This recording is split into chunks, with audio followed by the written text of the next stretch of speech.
कैसे हो दोस्तों आप? आज की इस वीडियो हम बहुत कुछ सीखने वाले हैं। वीडियो को सुनने से पहले चैनल को सब्सक्राइब कर लीजिए। चलिए दोस्तों, वीडियो की शुरू करते हैं। श्री कृष्ण कहते हैं कि इंसान की सोच आपकी सबसे बड़ी पहचान है, वरना दुनिया में एक नाम के अनेक इंसान हैं। यदि आप किसी के साथ मित्रता नहीं कर सकते, तो उसके साथ शत्रुता भी नहीं करना चाहिए। रिश्तों को निभाने के लिए वक्त निकालिए। कहीं ऐसा ना हो जब आपके पास वक्त हो तो रिश्ता ही ना बचे। जो दूसरों की तकलीफों को समझते हैं, जिनमें दया दिल से अच्छे हैं, उन्हें दोबारा जन्म लेना नहीं पड़ता। जीवन में समय चाहे जैसा भी हो, परिवार के साथ रहो। सुख हो तो बढ़ जाता है और दुख हो तो बढ़ जाता है। मनुष्य का जीवन केवल उसके कर्मों पर चलता है। जैसा कर्म होता है वैसा उसका जीवन होता है। सृष्टि का नियम है, जिस तरह के विचार हम अस्तित्व को संप्रेषित करते हैं, उसी तरह की ऊर्जा अस्तित्व द्वारा हम तक पहुंचती है। ध्यान रहे, विचारों का सकारात्मक होना अनिवार्य है, तभी राह सरल और सुगम होती चली जाएगी। कभी किसी और के लिए जीने का प्रयास मत करो। किसी और की दृष्टि में अच्छा बनने का चेष्टा मत करो। हम अकेले आए हैं, अकेले ही जाएंगे। हम जैसा कर्म करेंगे वैसा ही फल पाएंगे। जो बीत गया उसे भूल जाओ। जो कर रहे हो उस पर विश्वास रखो। जो होगा उसकी चिंता छोड़ दो। बस तुम्हें मात्र अपने कर्म करने हैं। पुरस्कृत कर करने का कार्य नियति का है। अच्छे कर्म अच्छे ही फल देते हैं। वह जो अपने परिवार से अत्यधिक जुड़ा हुआ है, उसे भय और चिंता का सामना करना पड़ता है, क्योंकि सभी दुखों की जड़ लगाव है। इसलिए खुश रहने के लिए लगाव छोड़ देना चाहिए। वह जो हमारे चिंतन में रहता है वह करीब है, भले ही वास्तविकता में वह बहुत ही दूर क्यों ना हो। लेकिन जो हमारे हृदय में नहीं है वह करीब होते हुए भी बहुत दूर होता है।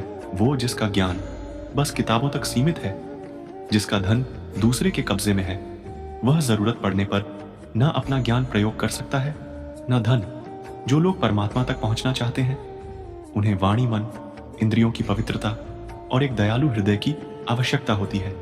लोगों को अपने सपने मत बताओ, बस उन्हें पूरा करके दिखाओ, क्योंकि लोग सुनना कम और देखना अधिक पसंद करते हैं। कामयाब व्यक्ति की सिर्फ चमक लोगों को दिखाई देती है। उसने कितने अंधेरे देखे यह कोई नहीं जानता। यदि सपने सच नहीं हो रहे तो रास्ते बदल लो, सिद्धांत नहीं, क्योंकि पेड़ हमेशा पत्तियां बदलते हैं, जड़ें नहीं। कोहरे से एक अच्छी बात सीखने को मिलती है कि जब जीवन में रास्ता ना दिखाई दे रहा हो तो बहुत दूर तक देखने की कोशिश व्यर्थ है। एक एक कदम चलते जाओ, रास्ता खुलता जाएगा। दीपक का जीवन इसलिए वंदनीय नहीं है क्योंकि वह जलता है, अभी इसलिए है क्योंकि वह दूसरों के लिए जलता है, दूसरों से नहीं जलता है। कुछ बनना है तो पानी जैसा बनो जो अपना रास्ता खुद बनाता है। पत्थर जैसा मत बनो जो दूसरों का भी रास्ता रोक लेता है। विश्वास में वह शक्ति है जिससे उजड़ हुई दुनिया में प्रकाश लाया जा सकता है। विश्वास पत्थर को भगवान बना सकता है और अविश्वास भगवान के बनाए इंसान को पत्थर दिल बना सकता है।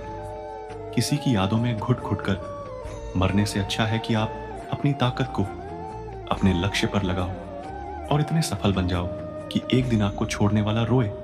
जीवन में आपसे कौन मिलेगा यह समय तय करेगा। जीवन में आप किससे मिलेंगे यह आपका दिल तय करेगा। लेकिन जीवन में आप किसके दिल में बने रहेंगे यह आपका व्यवहार तय करेगा।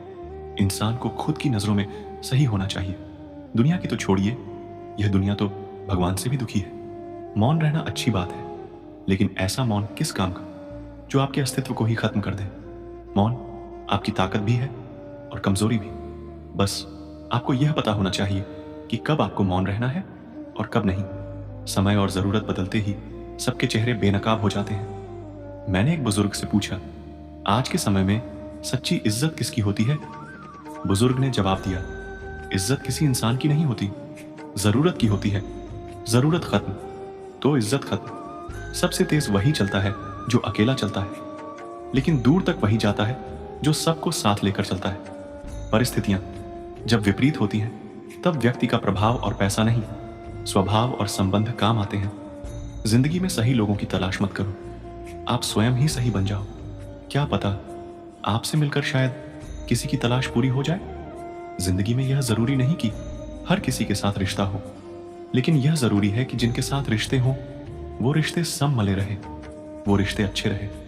जैसे सूरज की किरण आते ही अंधेरा अपने आप दूर हो जाता है, वैसे ही ज्ञान की रोशनी होते ही जिंदगी की अज्ञानता के अंधेरे मिट जाते हैं। जिस तरह पैसे कमाना मुश्किल है, उसी तरह रिश्ते कमाना भी मुश्किल है। अगर दोनों को कमा लिया है तो उसे संभाले रखना और भी मुश्किल है। जिंदगी में सच के साथ हमेशा चलते रहिए। यकीन मानिए, वक्त आपके साथ अपने आप चलने लगेगा। आज के समय में अपनी कमजोरियां किसी को पता नहीं चलने देना, क्योंकि लोग कमजोर दीवार को लात मारकर तोड़ने में भी मजा लेते हैं। जिंदगी में सफल बनने के लिए रास्तों के थपेड़ों से नहीं डरना है, रास्तों की धूल को भी गुलाल समझकर रास्ते में से गुजरना चाहिए। सच्चाई की राह पर चलते हुए भले ही अकेले पड़ जाएं, लेकिन इतना जरूर याद रखना कि सच्चाई की राह पर चलने वालों के साथ भगवान हमेशा होते हैं। जिंदगी में आपने कितनी कमाई की है, या आपकी दौलत से नहीं, आपकी अंतिम यात्रा में आए भीड़ से पता चलती है।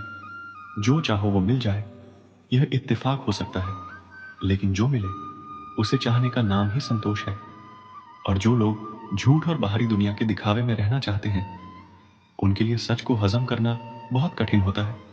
बात चाहे कितनी भी कड़वी हो, लेकिन हमेशा सच कहो, साफ कहो और मुंह पर कहो। जो तुम्हारा होगा वह बात को समझेगा, जो तुम्हें छोड़ देगा वह तुम्हारा था ही नहीं। आंखों से हमें देखने की शक्ति मिलती है, लेकिन लोगों को देखकर परखने के लिए एक लंबे तजुर्बे की जरूरत होती है। कहते हैं दुआ कभी खाली नहीं जाती और बदुआ कभी पीछा नहीं छोड़ती। इसलिए आप जो बोएं वही लौटकर आपको मिलेगा। सच बोलने वालों की बातें तीखी और कड़वी जरूर होती हैं, लेकिन उन लोगों से कभी डरना नहीं चाहिए। एक अच्छा व्यक्ति हमेशा अपने शब्दों और कर्मों से ही जाना जाता है, अन्यथा अच्छी बातें तो पोस्टरों पर भी लिखी होती हैं। मुसीबत में अगर किसी से मदद मांगो तो सोच समझकर मांगना, क्योंकि मुसीबत थोड़ी देर के लिए होती है और एहसान जिंदगी भर का। जिंदगी के मजे लेना सीखो, वरना वक्त तो तुम्हारे मजे लेता ही रहेगा। दुनिया की सबसे अच्छी किताब हम स्वयं हैं। खुद को समझा लीजिए, सब समस्याओं का समाधान हो जाएगा। अपनी जिंदगी में हमेशा ऐसे लोगों को पसंद करो जिनका दिल चेहरे से ज्यादा खूबसूरत हो। किसी के आने या जाने से जिंदगी नहीं रुकती, बस जीने का अंदाज जरूर बदल जाता है। खुद को इतना कमजोर मत बनाओ कि तुमको किसी के एहसान की जरूरत पड़े। श्री कृष्ण कहते हैं, अंतकाल में जो मनुष्य मेरा स्मरण करते हुए देह त्याग करता है वह मेरी शरण में आता है। इसलिए मनुष्य को चाहिए कि अंतकाल में मेरा चिंतन करे। एक समय की बात है, एक गांव में एक मूर्तिकार रहा करता था। वह काफी खूबसूरत मूर्तियां बनाता था। इस काम में वह अच्छा कमा भी लेता था। उसे एक बेटा हुआ। उस बच्चे ने बचपन से ही अपने पिता के पास मूर्तियां बनानी शुरू कर दी। धीरे धीरे उसने मूर्तियां बनाना सीख लिया। अब वह बहुत अच्छी मूर्तियां बनाया करता था और पिता अपने बेटे की कामयाबी पर बहुत खुश था और गर्व महसूस करता था। लेकिन जब वह मूर्तियां बनाता तो हर बार बेटे की मूर्तियों में कोई ना कोई कमी निकाल दिया करता था। वह कहता था, बहुत अच्छा किया है बेटा, लेकिन अगली बार इस कमी को दूर करने की कोशिश करना बेटा। कोई भी शिकायत नहीं करता। वह अपने पिता की सलाह पर अमल करते हुए अपने मूर्तियों को और बेहतर करता जाता। इस लगातार सुधार से बेटे की मूर्तियां अपने पिता से भी अच्छी बनने लगी और ऐसा समय भी आ गया, लोग बेटी की मूर्तियों का बहुत ही अच्छा पैसा देने लगे, जबकि उसके पिता की मूर्तियां पहली वाली कीमत पर ही बिकती रही। पिता अभी भी बेटी की मूर्तियों में कमियां निकाल देता था, लेकिन बेटे को अब यह अच्छा नहीं लगता कि कोई उसकी मूर्तियां पर कमियां निकाले। वह बिना मन के कमियों को स्वीकार करता था, लेकिन फिर भी अपनी मूर्तियों में सुधार कर ही देता था। एक दिन ऐसा भी आया जब बेटे के धैर्य ने जवाब दे दिया। पिता इस बार जब कमियां निकाल रहा था तो बेटा बोला, आप तो ऐसा कहते हैं जैसे आप बहुत ही बड़े मूर्तिकार हो। अगर आपको इतनी समझ होती तो आपकी मूर्तियां इतनी कम दाम में नहीं बिकती। मुझे नहीं लगता कि अब आपके सलाह की मुझे जरूरत है। मेरी मूर्तियां बिल्कुल ठीक हैं। पिता ने जब बेटे की यह बात सुनी तो उसने अपने बेटे को सलाह देना और उसकी मूर्तियों में कमियां निकालना बंद कर दिया। कुछ महीने तो वह लड़का खुश रहा, लेकिन फिर उसने यह महसूस किया कि लोग अब उसकी मूर्तियों की इतनी तारीफ नहीं किया करते जितनी पहले किया करती थी, और उसकी मूर्तियों के दाम भी बढ़ना बंद हो गए और उसकी बिक्री बहुत कम होने लगी। शुरू में तो बेटे को कुछ समझ नहीं आया, लेकिन फिर वह अपने पिताजी के पास गया और उनसे इस समस्या के बारे में सारी बात बताई। उसके पिताजी ने बेटे की बातों को बहुत शांति से सुना, और जैसा कि उन्हें पहले से पता था, एक दिन ऐसा समय जरूर आएगा। बेटे ने इस बात को नोटिस किया और पूछा, क्या आप जानते थे कि ऐसा होने वाला है? पिता ने हाँ में उत्तर दिया और बोला, आज से कई साल पहले मैं भी इसी हालात से टकराया था। बेटे ने सवाल किया, तो फिर आपने मुझे समझाया क्यों नहीं? पिताजी ने जवाब दिया, क्योंकि तुम समझना नहीं चाहते थे। मैं जानता हूं कि तुम्हारी जितनी अच्छी मूर्तियां मैं नहीं बनाता हूं। यह भी हो सकती है कि मूर्तियों के बारे में मेरी सलाह गलत हो। ऐसा नहीं है कि मेरी सलाह की वजह से कभी तुम्हारी मूर्तियां बेहतर बनी हो, लेकिन जब मैं तुम्हारी मूर्तियों में कमियां दिखाता था, तब तुम अपनी बनाई मूर्तियों में संतुष्ट नहीं होते थे और खुद को बेहतर बनाने की कोशिश करते थे, और वही बेहतर बनाने की कोशिश ही तुम्हारे कामयाबी होने का एक बड़ा कारण था।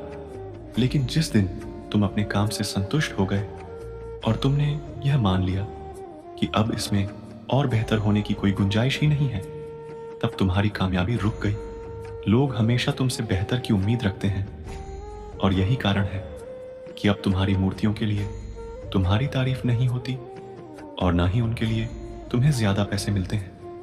बेटा थोड़ी देर चुप रहा, फिर उसने सवाल किया, तो अब मुझे क्या करना चाहिए? पिता ने एक वाक्य में जवाब दिया, असंतुष्ट होना सीख लो। मान लो कि तुम में हमेशा बेहतर होने की गुंजाइश बाकी है। यही एक बात तुम्हें हमेशा आगे बढ़ने के लिए प्रेरित करती रहेगी, तुम्हें हमेशा बेहतर बनाती रहेगी। इस कहानी से हमें क्या सीख मिलती है? इस संसार में कोई भी इंसान किसी भी काम में 100% उत्तम नहीं। हर इंसान में कुछ ना कुछ कमी जरूर है। हमें इस कमी को अपने अंदर तलाश करनी चाहिए और इसे बेहतर बनाने की कोशिश करनी चाहिए, और इस कमी को तलाश करने के लिए असंतुष्ट होना सीखना होगा। तभी जाकर हम अपने जीवन में आगे बढ़ सकते हैं। दोस्तों, इस वीडियो में बस इतना ही। मिलते हैं अगली वीडियो में। अपना ख्याल रखिएगा। जय श्री कृष्ण। राधे राधे।